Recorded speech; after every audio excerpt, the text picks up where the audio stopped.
the bodywork has been refined, and the graphics are cleaner. Handguards are now standard, and the rear rack features a new design. These updates also simplify maintenance for the X-Cape 700.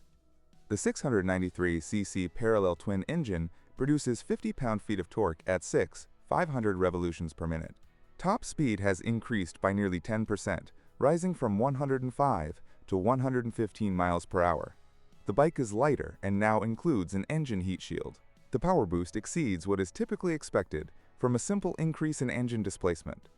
The 700 model delivers 70 horsepower at 500 revolutions per minute, a 17% increase over the X-Cape 650.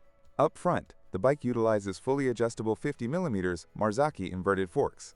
The suspension travel, nearly 7 inches at the front and 6.5 inches at the rear, perfectly suits the adventure bike character. A smartphone app connects to the responsive, high-resolution 7-inch TFT instrument panel.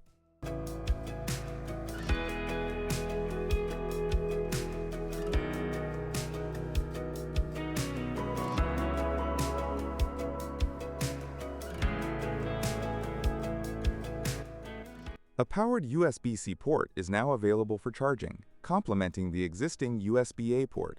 A forward-facing camera can connect to a smartphone to record rides. The 2026 Moto Morini X-Cape 700 features a larger windshield that is easier to adjust with just one hand. The KYB rear suspension now includes a manual knob for spring preload adjustment. It also features rebound damping adjustment to complement the updated standard damping settings. The 6-speed transmission's wet multi-plate clutch now includes a slipper function.